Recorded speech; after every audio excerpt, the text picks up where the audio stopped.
औज़ुबिल्लाहिमिनश्शैतानिर्रजीम बिस्मिल्लाहिर्रहमानिर्रहीम। अस्सलाम वालेकुम दोस्तों, मैं हूं मोहसिन दफ़ा और आप लोग देख रहे हैं मेरा थर्ड यूट्यूब चैनल जिसका नाम है की टू सक्सेस।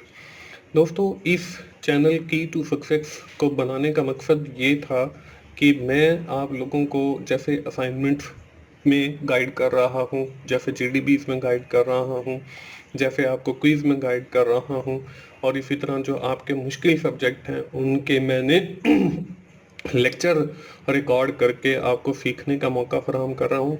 तो मेरी ख्वाहिश ये भी थी कि मैं आप लोगों को आपकी एग्ज़ाम की तैयारी में भी आप लोगों की हेल्प करूँ या आप लोगों को गाइड करूँ।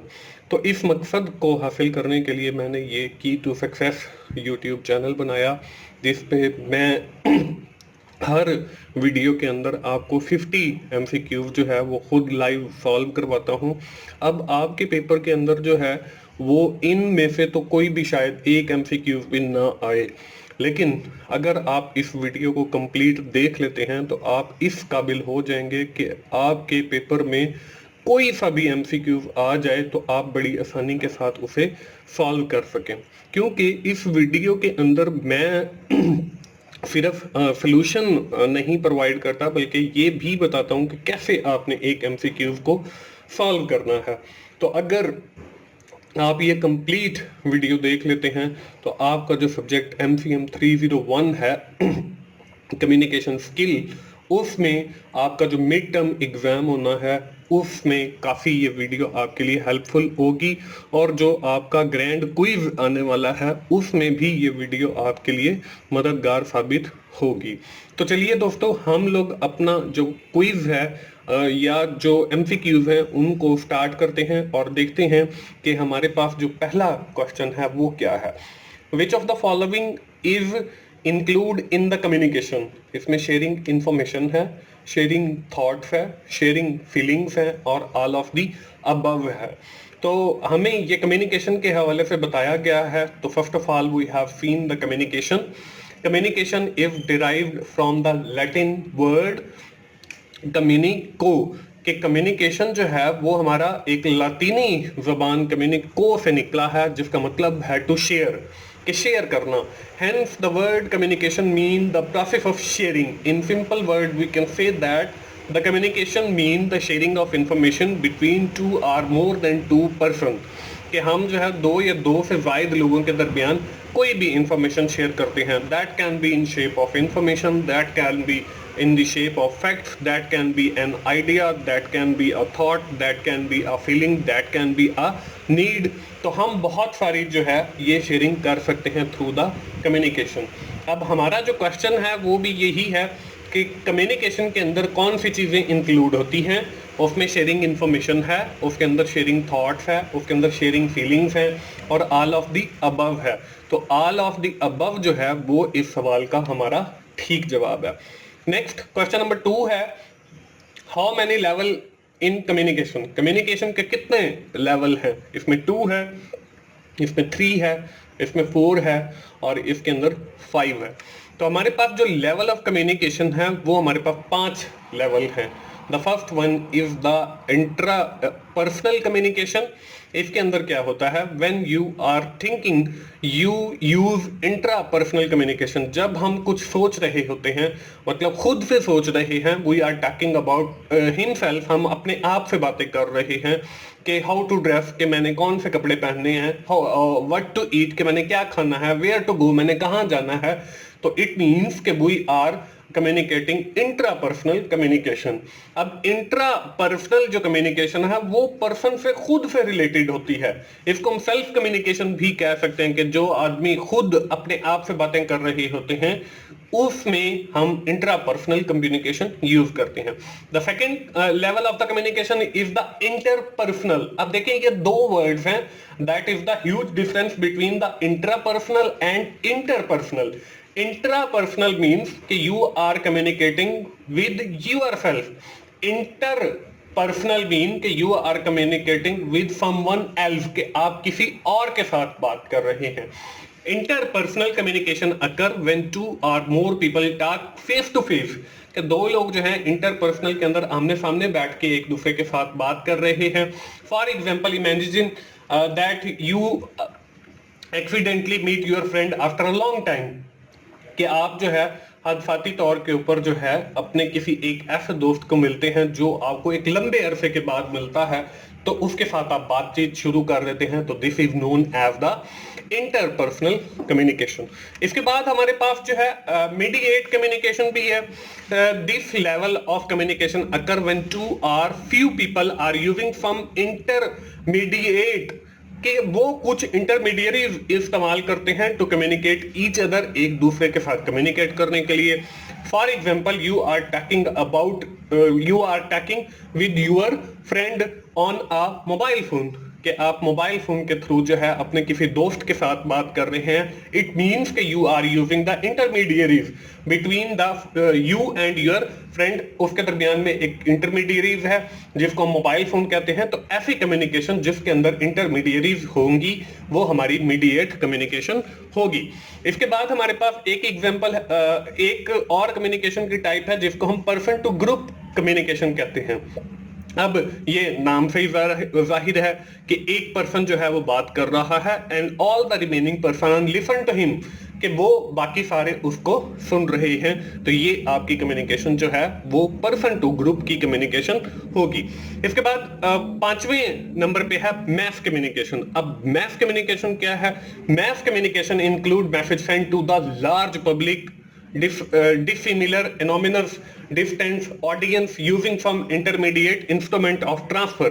ये आपने बहुत बड़ी एक लार्ज पब्लिक को इंफॉर्मेशन को शेयर करनी है, तो you are using the mass communication concept. तो इस सूरत में हम मैस कम्युनिकेशन का कॉन्सेप्ट यूज करेंगे। तो अब देखें हमारे पास जो है कम्युनिकेशन के लेवल वो 5 हैं, तो डी ऑप्शन जो है वो हमारे इस सवाल का बिल्कुल ठीक जवाब है। इसके बाद क्वेश्चन नंबर 3 है fill in the blank is source initiate a message by encoding the idea or thought in words or symbols and send it to the receiver। encoding है, idea है, decoding है और feedback है। तो हमारे पास communication का जो सिस्टम है या जो कम्युनिकेशन का प्रोसेस है या जो कम्युनिकेशन का साइकिल है, इसके अंदर 5 चीजें होती हैं। एक आइडिया, एक इनकोडिंग, एक चैनल, एक डिकोडिंग, एक फीडबैक। अब आइडिया क्या है? The information that you want to share, के वो इंफॉर्मेशन या वो चीज जो आप शेयर करना चाहते हैं, this is known as an idea. इसके बाद इनकोडिंग है। इनकोडिंग क्या है? When you are transferring your idea to someone else, जब आप उसको किसी और के पास भेजेंगे तो it is encoded into a special form, ताकि कोई और बंदा ना पढ़ सके, तो उसको हम इनकोडिंग कहते हैं। इसके बाद है आपके पास channel, the path from where your encoded message is transfer from sender to receiver is known as the channel, वो आपका चैनल हो जाएगा। इसके बाद डिकोडिंग है। It is the act of understanding message word symbol that is known as decoding, कि आपने जो मैसेज भेजा है वो अगले बंदे को समझ आ गया है, उसने बिल्कुल अच्छे से देख लिया है, इसको वो डिकोडिंग कहते हैं। उसके बाद फीडबैक है। This feedback we tell the sender that the receiver understood the message, वो जो है रिसीवर अपने सेंडर को देता है कि मैंने मैसेज रिसीव कर लिया है और उसमें जो समझने वाली बात थी वो भी मैंने समझ ली है। तो अब इस क्वेश्चन के अंदर देखें, fill in the blank is source initiate a message by encoding the idea और thought in other word symbol and send it receiver, के वो रिसीवर को मिल गया है, तो वो है हमारी इनकोडिंग। इनकोडिंग फर्स्ट ऑप्शन के ऊपर मौजूद है, तो फर्स्ट ऑप्शन जो है वो हमारे इस सवाल का बिल्कुल ठीक जवाब है। इसके बाद क्वेश्चन नंबर 4 है the interpersonal communication involve which of the following, self image, self concept, इसके बाद है सेल्फ एस्टीम और ऑल ऑफ द अबव। अब देखिए इंटरपर्सनल कम्युनिकेशन के अंदर 2 चीजें हैं, एक आपकी द सेल्फ है और दूसरा सेल्फ कॉन्सेप्ट है। The role of self play in communication is vital and complex, कि आपका रोल जो है वो बहुत अहम है।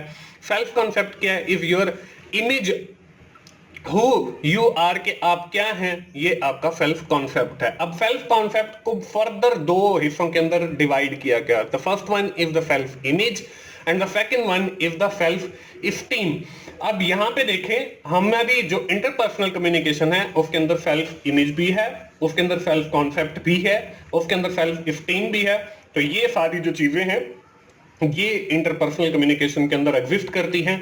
तो हमारी अगली जो इंटरपर्सनल कम्युनिकेशन का प्रोसेस है उसके अंदर फ्रेम ऑफ रेफरेंस आता है, क्रिएटिविटी आती है, सेल्फ टॉक आता है, रिस्क टेकिंग बिहेवियर आता है।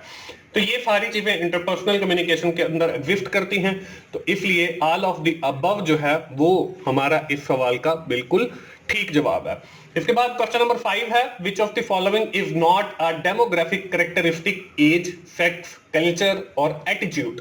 अब अगर हम ऑडियंस एनालिसिस को देखते हैं तो ऑडियंस जो है वो बेसिकली है एब्रीविएशन ए जो है ऑडियंस को रिप्रेजेंट करता है, इसमें यू जो है अंडरस्टैंडिंग को रिप्रेजेंट करता है, डी जो है वो डेमोग्राफिक को रिप्रेजेंट करता है और डेमोग्राफिक के अंदर हमारी एज, जेंडर, कल्चर और ये सारी चीजें आ जाती हैं। उसके बाद हमारे पास आई जो है वो इंटरेस्ट को रिप्रेजेंट करता है, ई जो है वो इन्वायरमेंट को रिप्रेजेंट करता है, एन जो है वो नीड को रिप्रेजेंट करता है और सी जो है कस्टमाइज को रिप्रेजेंट करता है, ई जो है एक्सपेक्टेशन को रिप्रेजेंट करता है। तो इस तरीके से हमारी ये ऑडियंस बन जाती है और इसका हम एनालिसिस करते हैं। अब देखें, डेमोग्राफिक कैरेक्टरिस्टिक के अंदर आपके पास एज है, जेंडर है, कल्चर है, रिलीजन है, लेकिन एटीट्यूड जो है वो नहीं है। तो डी ऑप्शन जो है वो हमारे इस सवाल का बिल्कुल ठीक जवाब है।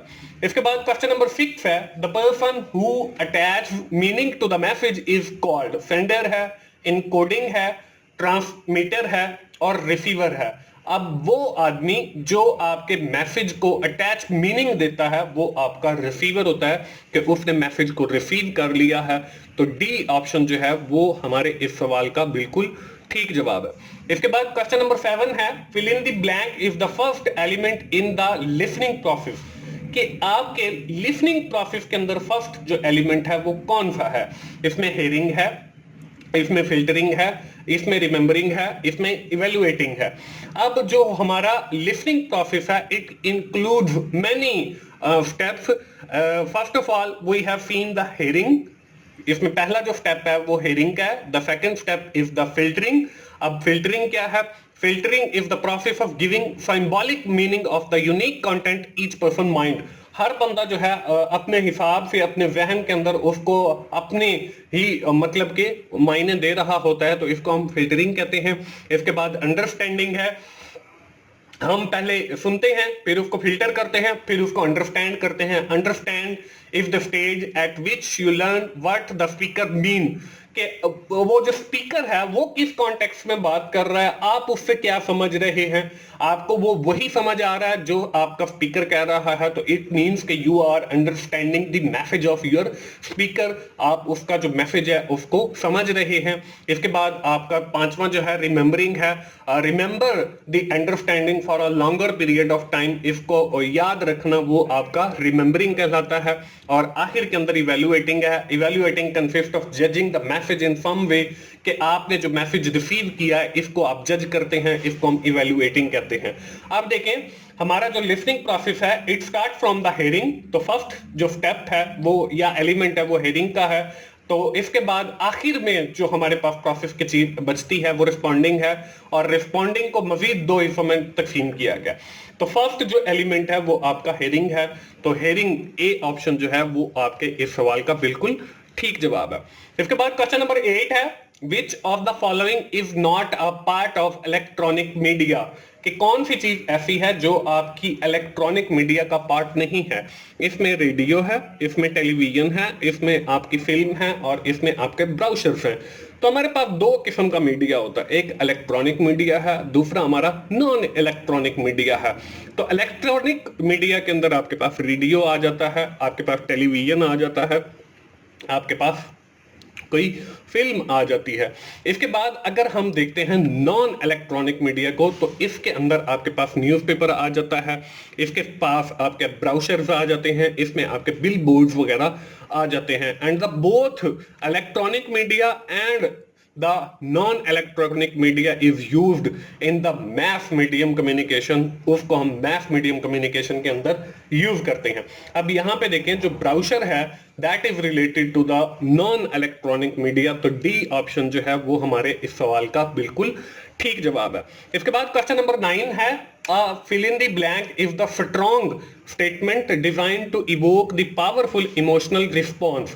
इसमें डेक्लेरेटरी स्टेटमेंट है, स्ट्रिलिंग स्टेटमेंट है, इसमें आपकी डायरेक्ट स्टेटमेंट है और इनडायरेक्ट स्टेटमेंट है। तो हमारे पास डिफरेंट काइंड्स ऑफ स्टेटमेंट हैं। The first one is the declarative statement, जो हमारी थीसिस स्टेटमेंट होती है, इसको हम जो है डेक्लेरेटिव स्टेटमेंट कहते हैं। इसके बाद हमारी फ्रेट स्टेटमेंट है is a sentence that does not express the feeling, condition, option and attitude. ऐसे स्टेटमेंट जो आपकी फीलिंग को, आपकी कंडीशन को या आपके एटीट्यूड को जाहिर ना करे, तो that is known as the fret statement. इसके बाद आखिरी जो है वो स्ट्रिलिंग स्टेटमेंट है। It is a statement that strong statement designed to evoke the powerful emotion response। कि अब देखें फ्रेट स्टेटमेंट के अंदर हमने फीलिंग और कंडीशंस को इग्नोर किया है, लेकिन स्ट्रिलिंग स्टेटमेंट के अंदर जो है वो हम इनको ऐड कर रहे हैं। तो यहाँ पे जो है स्ट्रिलिंग स्टेटमेंट बी ऑप्शन वो हमारे इस सवाल का बिल्कुल ठीक जवाब है। इसके बाद क्वेश्चन नंबर 10 है when subordinate tell the problem to their supervisor. जब कोई सबऑर्डिनेट अपने सुपरवाइजर को कोई प्रॉब्लम बताता है, that communication is known as fill in the blank. इसमें डाउनवर्ड कम्युनिकेशन है, इसमें अपवर्ड कम्युनिकेशन है, इसमें हॉरिजॉन्टल कम्युनिकेशन है और ऑल ऑफ द अबव है। तो हमारे पास 3 किस्म की ही कम्युनिकेशन की टाइप्स हैं। एक आपकी डाउनवर्ड है, एक आपकी अपवर्ड है और एक आपकी हॉरिजॉन्टल है। अब देखिए जो डाउनवर्ड कम्युनिकेशन है, इसका मतलब ये है कि ऊपर एक बॉस बैठा है, they are communicating with their subordinate या वर्कर्स के साथ वो कम्युनिकेट कर रहा है, तो उसको हम डाउनवर्ड कम्युनिकेशन कहेंगे। इसके बाद एक अपवर्ड कम्युनिकेशन है। अपवर्ड कम्युनिकेशन के अंदर क्या होता है, अपवर्ड कम्युनिकेशन के अंदर वो जो नीचे वर्कर है या आपका इंप्लॉय है, they are communicate with their boss, वो अपने बॉस के साथ कम्युनिकेट कर रहा है, वो अपने सुपरवाइजर के साथ कम्युनिकेट कर रहा है, वो अपने सीईओ के साथ कम्युनिकेट कर रहा है और उनको बता रहा है कि हमारे जो वर्क स्टेशन है वहां पे ये मसाइल हैं। तो this communication is known as the upward communication, कि ये ऊपर की तरफ जा रही है। उसके बाद हॉरिजॉन्टल, हॉरिजॉन्टल एक स्ट्रेट लाइन को भी कहते हैं। Horizontal communication is a communication when two or more person communicating with each other but they are at the same level। कि एक मैनेजर है वो दूसरे मैनेजर के साथ कम्युनिकेट कर रहा है, इसको हॉरिजॉन्टल कम्युनिकेशन कहेंगे। अब देखें हमारे क्वेश्चन के अंदर बताया गया when subordinate tells their problem to the supervisor, कि सबऑर्डिनेट जो है वो सुपरवाइजर को प्रॉब्लम बता रहे हैं, तो इसका मतलब ये है कि ये हमारी जो है अपवर्ड कम्युनिकेशन है। तो बी ऑप्शन जो है वो हमारे इस सवाल का बिल्कुल ठीक जवाब है। इसके बाद क्वेश्चन नंबर 11 है the word communication is drive from which of the following language, कि आपका जो कम्युनिकेशन का वर्ड है वो कौन सी लैंग्वेज से जो है वो डिराइव्ड हुआ है। तो हमने बहुत सारे सब्जेक्ट्स पढ़े हैं, उसमें हमने बहुत सारे वर्ड्स डेरिवेशन की बात की होगी कि वो कहाँ से डिराइव्ड हुए, और मोस्टली आपने यही सुना होगा कि जो मोस्टली अल्फाज हैं वो लातीनी ज़बान से लिए गए हैं।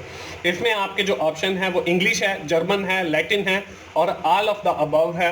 So that's why the communication word is also derived from the Latin language, वो भी लातीनी ज़बान से ही निकला है।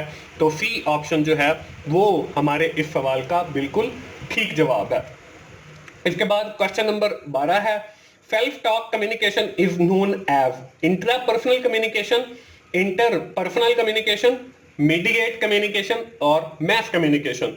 मैंने आप लोगों को पहले भी बताया है difference between the intrapersonal communication and the interpersonal communication. तो इंट्रापर्सनल कम्युनिकेशन के अंदर जो है हम लोग अपने आप से बातें कर रहे होते हैं, सेल्फ टॉकिंग होते हैं, तो इसलिए इस सवाल का जो जवाब है वो इंट्रापर्सनल है इंस्टेड ऑफ इंटरपर्सनल। तो ए ऑप्शन जो है वो हमारे इस सवाल का बिल्कुल ठीक जवाब है।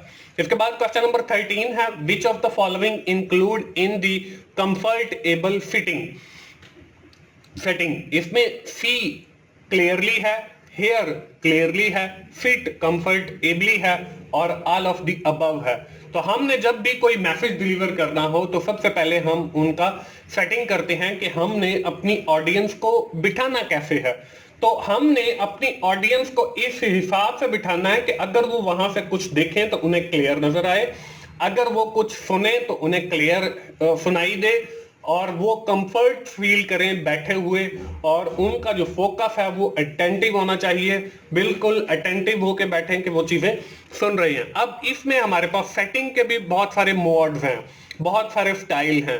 इसमें the first one is the theatre style, the second one is the semi circle style, और third one is the classroom style, fourth one is the bedroom style, 5 is the T formation style, और 6 पे you formation style, और 7 पे we formation style. तो ये different हमारे पास style हैं जो हम यूज कर सकते हैं अपनी ऑडियंस को बिठाने के लिए। तो हमारा जो क्वेश्चन था वो ये था कि कंफर्टेबल सेटिंग के अंदर कौन सी चीजें आती हैं, तो वो सारी की सारी आती हैं। ऑल ऑफ द अबव जो है वो हमारे इस सवाल का बिल्कुल ठीक जवाब है। इसके बाद क्वेश्चन नंबर 14 है, in the audience analysis the A is stand for attitude, audience, attendance और ऑल ऑफ दी अबव। तो अब देखें, हमने ऑडियंस एनालिसिस के अंदर पढ़ा था कि ए रिप्रेजेंट दी ऑडियंस, कि ए जो है वो ऑडियंस को रिप्रेजेंट करता है। तो ऑडियंस जो है वो बी नंबर पे मौजूद है, तो बी ऑप्शन जो है वो हमारे इस सवाल का बिल्कुल ठीक जवाब है। इसके बाद क्वेश्चन नंबर 15 है, the question about what we think, कि हम क्या सोचते हैं, वे वी थिंक कि हम कैसे सोचते हैं, way we communicate with ourselves कि हम कैसे कम्युनिकेट करते हैं, are related to which type of communication. इसमें ऑरल कम्युनिकेशन है, इसमें आपकी रिटन कम्युनिकेशन है, इसमें आपकी इंटरपर्सनल कम्युनिकेशन है, इसमें आपकी ऑल ऑफ दी अबव है। तो ये जो सारे क्वेश्चन हैं ये आपके रिलेट करते हैं इंटरपर्सनल कम्युनिकेशन के। तो सी ऑप्शन जो है वो हमारे इस सवाल का बिल्कुल ठीक जवाब है।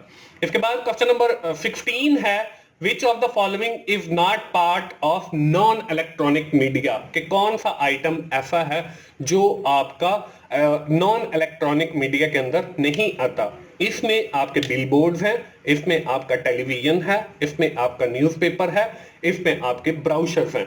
तो अब देखें, हम इलेक्ट्रॉनिक मीडिया के बारे में और नॉन इलेक्ट्रॉनिक मीडिया के बारे में पहले पढ़ चुके हैं विद इन डिटेल। तो हमारा जो टेलीविजन है ये हमारा इलेक्ट्रॉनिक मीडिया से रिलेटेड है, ये हमारे नॉन इलेक्ट्रॉनिक मीडिया के अंदर नहीं आता।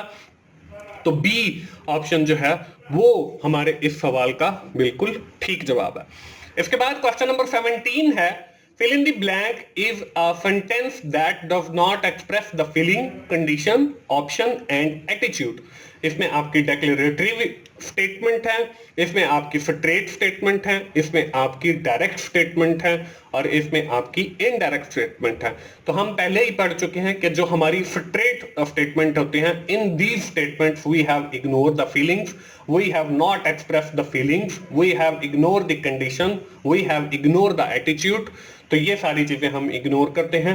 तो स्ट्रेट स्टेटमेंट जो है वो इसका ठीक जवाब है, बी ऑप्शन जो है वो इस सवाल का बिल्कुल ठीक जवाब है। क्वेश्चन नंबर 18 है, when supervisor provide direction to their subordinate, कि जब सुपरवाइजर जो है वो अपने सबऑर्डिनेट को जो है वो डायरेक्शन फराहम करता है, तो व्हाट टू डू, कि क्या करना है, this is known as a type of fill in the blank communication. तो ये हमारी कौन सी कम्युनिकेशन की टाइप होगी? इसमें हमारे पास डाउनवर्ड कम्युनिकेशन है, इसमें हमारे पास अपवर्ड कम्युनिकेशन है, इसमें हमारे पास जो है हॉरिजॉन्टल कम्युनिकेशन है और इसमें हमारे पास ऑल ऑफ दी अबव है। तो ये जब सुपरवाइजर अपने सब ऑर्डिनेट्स के साथ कम्युनिकेट कर रहा होता है तो इसको हम डाउनवर्ड कम्युनिकेशन कहते हैं। हम डाउनवर्ड, अपवर्ड और हॉरिजॉन्टल कम्युनिकेशन के बारे में पीछे एक क्वेश्चन आया था, वहां पे मैंने आपको विद इन डिटेल बताया था। तो यहाँ पे जरूरत नहीं रह जाती कि मैं दोबारा से इन चीजों को एक्सप्लेन करूं। तो पहला जो ऑप्शन है आपका डाउनवर्ड कम्युनिकेशन, ये इस सवाल का बिल्कुल ठीक जवाब है। इसके बाद क्वेश्चन नंबर 19 है, all of the following are the tools for getting audience attention except. इसमें स्टोरीज हैं, इसमें स्ट्रिंगलिंग स्टेटमेंट हैं, इसमें रेथोरिकल क्वेश्चनिंग है और कंक्लूजन है। अब जब हमने अपने ऑडियंस की अटेंशन को गेट करना हो तो हम बहुत सारे मेथड यूज करते हैं। हम कई बार क्वेश्चन पूछ लेते हैं, अस्सलाम वालेकुम बच्चों, क्या हाल है। हमने कल एडिशन के बारे में पढ़ा था, तो हम पूछ लेते हैं आप लोगों में से कौन बताएगा कि 2 + 2 कितने होते हैं। इट मीन्स के you are using to get the attention of your audience, कि आप अपने ऑडियंस की अटेंशन को गेट कर रहे होते हो। सम टाइम हम जो है स्टोरी सुना देते हैं, हम एक कहानी से इब्तिदा कर लेते हैं। सम टाइम हम कोई थ्रिलिंग की स्टेटमेंट सुना देते हैं। तो जब भी हम कुछ ऐसा कर रहे होते हैं तो उसका मतलब ये है कि हम अपने ऑडियंस की अटेंशन को गेट कर रहे होते हैं। तो ऑल दीज 3 थिंग्स, जो ऊपर 3 चीजें दी गई हैं, वो हमारी जो है अटेंशन गेट करने के लिए हैं, लेकिन जो कंक्लूजन है वो अटेंशन गेट करने के लिए नहीं होता। तो डी ऑप्शन जो है वो हमारे इस सवाल का बिल्कुल ठीक जवाब है। इसके बाद क्वेश्चन नंबर 20 है, probing in communication process is an attempt to gain additional information, making judgments, an attempt to explain what the sender meant, or none of the above। तो हमारा जो इसके अंदर जवाब है an attempt to gain additional information, तो first option जो है वो हमारे इस सवाल का बिल्कुल ठीक जवाब है। इसके बाद क्वेश्चन नंबर 21 है, which of the following is the right order of communication process। कि हमारी कम्युनिकेशन सिस्टम जो है या कम्युनिकेशन जो प्रोसेस है उसका राइट ऑर्डर क्या है। इसमें पहले आइडिया, चैनल, इनकोडिंग और डिकोडिंग है। चैनल, इनकोडिंग, डिकोडिंग और आइडिया है। आइडिया, इनकोडिंग, चैनल और डिकोडिंग है। और इनकोडिंग, आइडिया, चैनल और डिकोडिंग है। तो आप इसमें देखें कि जो सी ऑप्शन है इसमें आइडिया, इनकोडिंग, चैनल और डिकोडिंग और फिर लास्ट में आपका फीडबैक आता है। तो सी ऑप्शन जो है वो हमारे इस सवाल का बिल्कुल ठीक जवाब होगा। इसके बाद क्वेश्चन नंबर 22 है, intra personal communication process depend upon communication, self talk, frame of reference, creativity और ऑल ऑफ द अबव। तो हमने पहले भी पढ़ा है कि हमारी जो इंट्रा पर्सनल कम्युनिकेशन है that is depend on the frame referencing, creativity, self talk, risk taking behaviour होता है। तो ये सारी चीजें जो हैं वो इंट्रा पर्सनल कम्युनिकेशन प्रोसेस के अंदर आती हैं। तो ऑल ऑफ द अबव जो है वो हमारा इस सवाल का बिल्कुल ठीक जवाब है। इसके बाद आपका क्वेश्चन नंबर 23 है, which of the following is form of communication in which message are sent to the large public, dissimilar, anonymous, distant audience using the some intermediate instrument of transfer।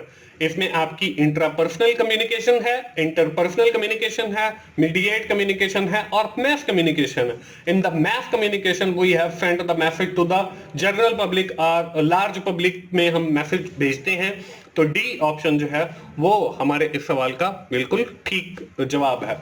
इसके बाद क्वेश्चन नंबर 24 है, which of the following is include in the communication barrier, कि कौन सी चीज ऐसी है जो communication barrier के अंदर आती है। Badly express of message, prejudice है, डिफरिंग स्टेट है और ऑल ऑफ द अबव है। तो हमारी जो कम्युनिकेशन बैरियर हैं उनके अंदर काफी सारी चीजें आती हैं कि आप बैडली एक्सप्रेस, आप अच्छे तरीके से अपने मैसेज को बयान नहीं कर पा रहे। लॉस इन ट्रांसमिशन, के आपको जो चीज बताई गई है कि that information transfer to the all employees of the company, कि ये इंफॉर्मेशन आप सारे एम्प्लॉयज को भेज दें या भिजवा दें। तो यहाँ पे कुछ इंफॉर्मेशन जो है उसके अंदर लॉस हो गई, ये भी एक बैरियर है। उसके बाद आपके पास पुअर रिटेंशन है। इसके बाद इंटेंटिव लिसनिंग है कि लोग जो है वो इंटेंटिव होकर नहीं सुन रहे। इसके बाद differing state position and self expression है। और आखिर में जो है वो प्रीजुडिस है। तो यहाँ पे ये सारी चीजें आपकी कम्युनिकेशन बैरियर के अंदर आती हैं। तो ऑल ऑफ द अबव जो है वो हमारा इस सवाल का बिल्कुल ठीक जवाब है। इसके बाद क्वेश्चन नंबर 24 है, which of the following is caused the message to misunderstood। इसमें कंटेंट है, पैरा लैंग्वेज है और कॉन्टेक्स्ट है और नन ऑफ द अबव है। तो हमारे पास तीन चीजें होती हैं, दो चीजें होती हैं, कंटेंट होता है, कॉन्टेक्स्ट होता है। तो हम देख लेते हैं कि कंटेंट क्या होता है, कॉन्टेक्स्ट क्या होता है। Content is the actual word symbol of the message which is known as language. इसको हम लैंग्वेज भी कहते हैं। I spoken and written words combined into the phrase that make grammatical and semantic meaning sense, कि ये आपके वो word होते हैं जो आप बोलते हैं, ये लिखते हैं। उसके बाद कॉन्टेक्स्ट है, if the way the message is deliver that is known as the paralanguage. ये वो तरीकाकार है जिसके जरिए हमारा जिस कॉन्टेक्स्ट में बात की जा रही है। समटाइम वी हैव सीन कि एक बंदा जो है वो एक थंब की सिंबल दिखा देता है दूसरे बंदे को, तो अगला बंदा जो है वो उसको लानत कंसिडर कर लेता है। वो अपने उस कॉन्टेक्स्ट में देख रहा होता है। तो सम टाइम जो है अगर हम अमेरिकन को देखें तो वो अगर थंब की सिंबल दिखाते हैं तो इसका मतलब वेल डन भी हो सकता है। तो ये वो उस कॉन्टेक्स्ट में देख रहे होते हैं। तो ये बहुत सारी चीजें हैं। टोन ऑफ वॉइस है, the look in the sender eye है, और बॉडी लैंग्वेज है, एंड गेस्चर है, स्टेट इमोशंस है, एंगर है, फियर है, अनसर्टेनिटी है, कॉन्फिडेंस है। तो ये डिफरेंट कॉन्टेक्स्ट में डिफरेंट चीजें होती हैं। Paralanguage caused message to be misunderstood, और यही जो पैरा लैंग्वेज है ये हमें बताती हैं, इसकी वजह से जो है हम मैसेज को अंडरस्टैंड नहीं कर पाते या मिसअंडरस्टैंड कर लेते हैं। तो पैरा लैंग्वेज जो है वो इसका ठीक जवाब है। तो बी ऑप्शन जो है वो हमारे सवाल का बिल्कुल ठीक जवाब है। इसके बाद क्वेश्चन नंबर 26 है, fill in the blank is giving symbolic meaning through the unique content of each person mind. इसमें हियरिंग है, इसमें फिल्टरिंग है, इसमें रिमेंबरिंग है, इसमें आपका इवेलुएटिंग है। तो हम जो है फिल्टरिंग के अंदर यही करते हैं कि give the symbolic meaning of the words. हम जो है वो सिंबॉलिक मीनिंग जो है वो लफ्जों को देते हैं। तो फिल्टरिंग जो है वो हमारा बी ऑप्शन पे मौजूद है। तो बी ऑप्शन जो है वो हमारे इस सवाल का बिल्कुल ठीक जवाब है। इसके बाद क्वेश्चन नंबर 27 है, a thesis statement is fill in the blank in sentence form। इसमें डेक्लेरेटरी स्टेटमेंट है, फिटरेट स्टेटमेंट है, डायरेक्ट स्टेटमेंट है और इनडायरेक्ट स्टेटमेंट है।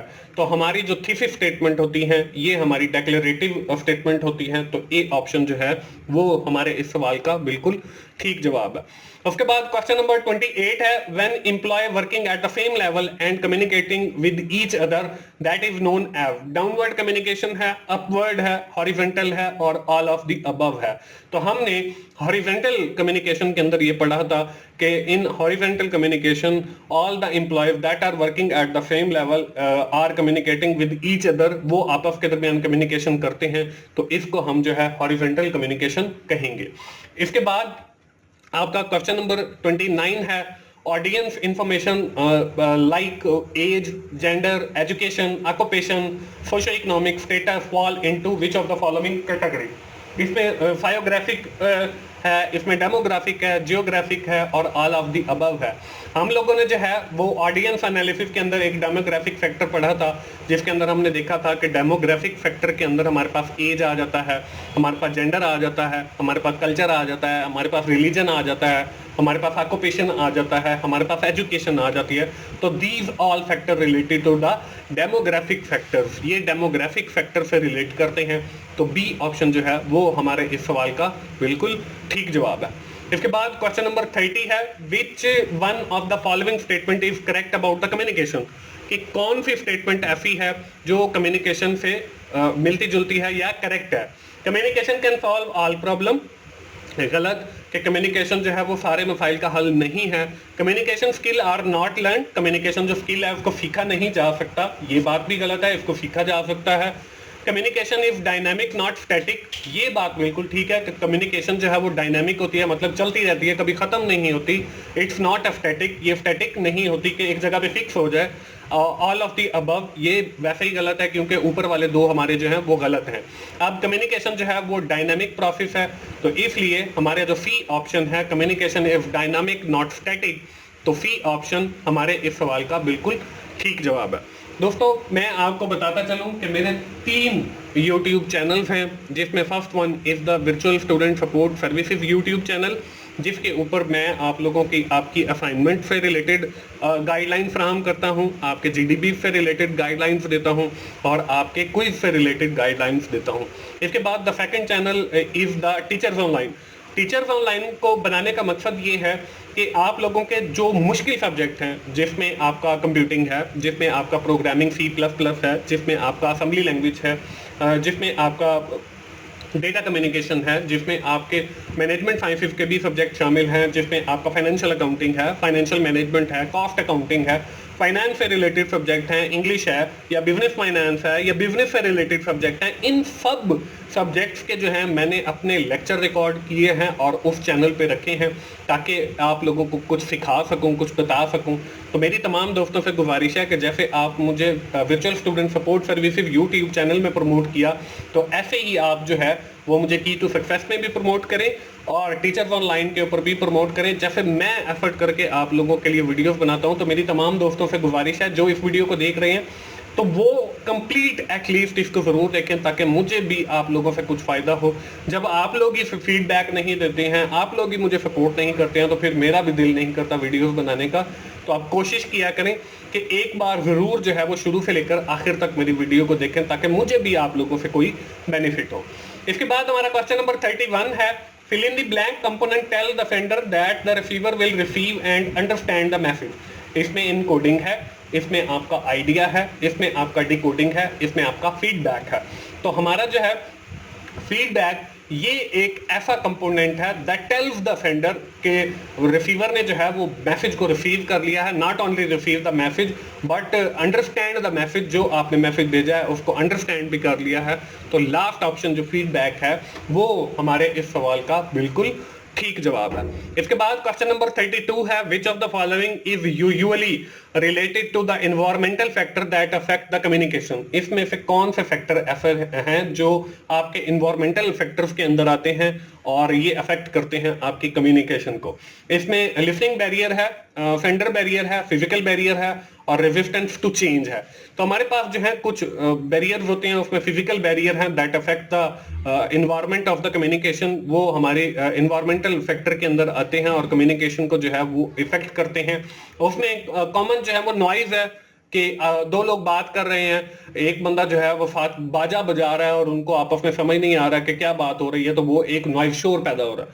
उसके बाद लिसनर हियरिंग लॉस के जो आपका सुनने वाला है उसको जरा कम सुनाई देता है, तो उससे भी आपकी इंफॉर्मेशन लॉस्ट हो सकती है और ये भी एक कम्युनिकेशन बैरियर है। द टेम्परेचर इज कोल्ड और हॉट, कि जहां पे आप लोग कम्युनिकेशन कर रहे हैं वहां का जो टेम्परेचर है या तो वो बहुत सर्द है या फिर बहुत गर्म है, तो ये भी एक कम्युनिकेशन बैरियर हो सकता है। The communication place is danger, कि आप लोग जो है कम्युनिकेशन करने के लिए कब्रिस्तान में चले जाएं रात को 12 बजे, तो ये एक मतलब डेंजर सिचुएशन है, तो ये भी एक बैरियर हो सकता है। डिस्ट्रैक्टिंग एक्टिविटीज में be going on near by, के डिस्ट्रैक्टिंग एक्टिविटीज के आपके साथ जो है एयरपोर्ट है और हर वक्त जो है वहां पे मतलब हर सेकंड के अंदर कई जहाज उतर रहे हैं कई, तो वहां पे जो शोर है उसकी वजह से भी जो है आपकी इंटरप्शन आ सकती है कम्युनिकेशन के अंदर, तो ये भी एक कम्युनिकेशन बैरियर है। तो ये सारे जो हैं आपके फिजिकल बैरियर हैं, तो सी ऑप्शन जो है वो हमारे इस सवाल का बिल्कुल ठीक जवाब है। उसके बाद क्वेश्चन नंबर 33 है, if a person is communicating with his friend on a telephone that is known as intra personal communication, interpersonal communication, mitigate communication and mass communication. We have already studied that if you are talking communicating with your friend that is with the help of a telephone or mobile phone, तो वो हमारी mitigate communication होगी। तो C option जो है वो हमारे इस सवाल का बिल्कुल ठीक जवाब है। उसके बाद 34 पे है, in the audience analysis the C is stand for, communication है, कम्युनिकेटिंग है, कस्टमाइज्ड है और कस्टडी है और ऑल ऑफ द अबव है। तो सी जो है that is representation of customized, तो बी ऑप्शन जो है वो हमारे इस सवाल का बिल्कुल ठीक जवाब है। उसके बाद क्वेश्चन नंबर 35 है, fill in the blank is the actual word और symbol of the message which is known as language. Content है, पैरा लैंग्वेज है, कॉन्टेक्स्ट है और नन ऑफ द अबव है। ये क्वेश्चन हमारे पास दोबारा आ गया है, तो इसके अंदर जो है वो कंटेंट आता है कि content is the actual word और symbol that is message which is known as language. तो ए ऑप्शन जो है वो हमारे पास इस सवाल का बिल्कुल ठीक जवाब है। इसके बाद क्वेश्चन नंबर 36 है, इंट्रा पर्सनल कम्युनिकेशन इंक्लूड, इसमें what we think, way we communicate with our self, all of the above. तो इंट्रा पर्सनल जो हमारी कम्युनिकेशन है, इसके अंदर हम ये सोचते हैं व्हाट वी थिंक, कि हम क्या सोच रहे हैं, वे वी थिंक कि हम किस तरीके से सोच रहे हैं, way we communicate with our self कि हम अपने आप से कैसे बात करेंगे। तो ये सारे जो सवाल हैं ये इंट्रा पर्सनल कम्युनिकेशन के अंदर आते हैं। तो ऑल ऑफ द अबव जो है वो हमारे इस सवाल का बिल्कुल ठीक जवाब है। इसके बाद क्वेश्चन नंबर 37 है, which of the following type of media is used in mass medium communication. इसमें इलेक्ट्रॉनिक मीडिया है, इसमें आपका नॉन इलेक्ट्रॉनिक मीडिया है, both A and B option है और none of the above option है। We have already studies that the electronic media as well as the non electronic media is used in the mass medium communication. वो दोनों ही उसके अंदर use किए जाते हैं। तो सी ऑप्शन जो है बोथ ए एंड बी, ये हमारे इस सवाल का बिल्कुल ठीक जवाब है। इसके बाद क्वेश्चन नंबर 38 है, fill in the blank is an automatic psychological process of receiving a rural stimuli।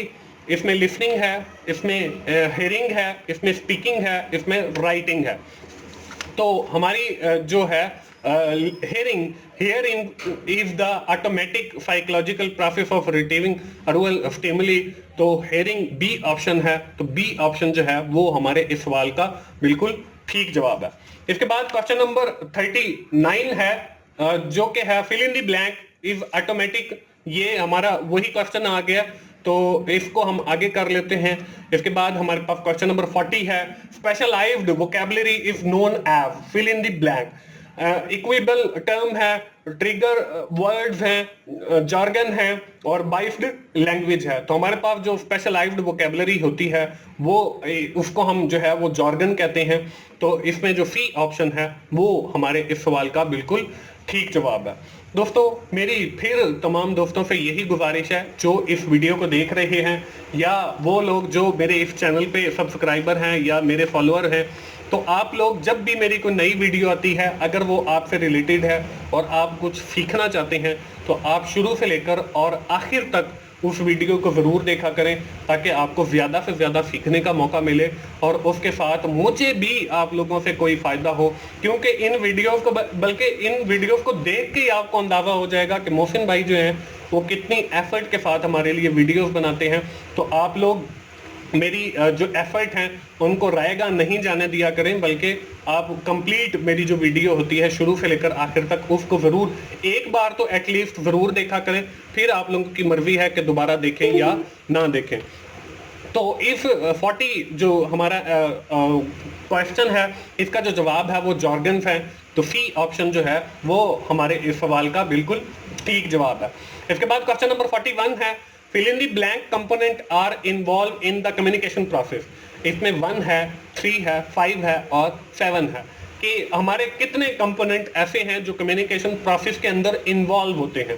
तो उसमें हमारे पास हमने देखा है कि 5 कंपोनेंट हैं, तो जिसमें आइडिया है, जिसमें इनकोडिंग है, जिसके अंदर हमारा चैनल है, जिसमें हमारी डिकोडिंग है और फीडबैक है। तो ये 5 हमारे ऐसे कंपोनेंट हैं जो हमारे कम्युनिकेशन प्रोसेस के अंदर इन्वॉल्व होते हैं। तो सी ऑप्शन जो है वो हमारे इस सवाल का बिल्कुल ठीक जवाब है। इसके बाद क्वेश्चन नंबर 42 है, fill in the blank is literally a picture or image who you are self image describe you। Self image, इसमें सेल्फ कॉन्सेप्ट है, सेल्फ स्टीम है और ऑल ऑफ दी अबव है। तो इसमें जो सेल्फ इमेज है वही हमारा जो है इस सवाल का बिल्कुल ठीक जवाब है। तो फर्स्ट ऑप्शन जो है वो हमारे इस सवाल का ठीक जवाब है। इसके बाद क्वेश्चन नंबर 43 है, which of the following style is include in the comfortable setting. कि कौन सा स्टाइल जो है वो ऐसा है जो हमारी कंफर्टेबल सेटिंग के अंदर आता है। इसमें हमारा थिएटर स्टाइल है, इसमें हमारा क्लासरूम स्टाइल है, सेमी सर्कल स्टाइल है और ऑल ऑफ द अबव है। तो हम सेटिंग ऑडियंस के बारे में पहले पढ़ चुके हैं और ये जितने भी स्टाइल हैं वो भी हम पहले देख चुके हैं। तो इसमें थिएटर स्टाइल भी आता है, इसमें क्लासरूम स्टाइल भी आता है, इसमें सेमी सर्कल स्टाइल भी आता है और ऑल ऑफ द अबव भी आता है। तो ऑल ऑफ द अबव जो है वो हमारे इस सवाल का बिल्कुल ठीक जवाब है। इसके बाद क्वेश्चन नंबर 44 है fill in the blank if communication barrier which create serious problem in transmitting idea. इसमें बैडली एक्सप्रेस मैसेज है, प्रीजुडिसिव है, इसमें डिफरिंग स्टेटस है और ऑल ऑफ द अबव है। तो इसमें हमारी जो सेकंड ऑप्शन है प्रीजुडिसिव, तो ये हमारे इस सवाल का बिल्कुल ठीक जवाब है। इसके बाद क्वेश्चन नंबर 45 है which of the following type of communication in which two or more people are communicating each other, इसमें intrapersonal communication है। We have already studied that के in intrapersonal communication we are talking about himself, हम अपने आप से ही बातें कर रहे होते हैं। interpersonal communication है, in this communication two or more than two people are communicating each other, face to face होती है। mediate है, we are communicating with the help of an intermediaries, or mass communication we are delivering or communicating a large to the large general public, हम general public से भी communicate कर रहे होते हैं और उनकी तादाद भी बहुत ज्यादा होती है। तो इसमें जो इंटरपर्सनल कम्युनिकेशन है वो हमारे इस सवाल का बिल्कुल ठीक जवाब है। तो बी ऑप्शन जो है वो इंटरपर्सनल है, तो इंटरपर्सनल कम्युनिकेशन हमारे इस सवाल का ठीक जवाब है। इसके बाद क्वेश्चन नंबर 46 है which of the following include in environmental factor that affect the communication. इसमें नॉइज है, रिस्ट्रिक्टिंग एक्टिविटीज ऑन प्लेस है, डेंजर प्लेस है और ऑल ऑफ दी अबव है। ये हम पहले भी पढ़ चुके हैं कि ये सारी चीजें जो हैं कम्युनिकेशन बैरियर के अंदर आती हैं और these are all related to the environmental factor भी है और फिजिकल फैक्टर भी हम इनको कहते हैं। तो ऑल ऑफ दी अबव जो है वो हमारे इस सवाल का बिल्कुल ठीक जवाब है। इसके बाद क्वेश्चन नंबर 47 है in the audience analysis the I is stand for fill in the blank. Interest है, इन्वॉल्वमेंट है, इंटेंशन है और ऑल ऑफ दी अबव है। तो आई जो है ऑडियंस एनालिसिस के अंदर वो हमारा इंटरेस्ट को रिप्रेजेंट करता है। तो ए ऑप्शन जो है वो हमारे इस सवाल का बिल्कुल ठीक जवाब है।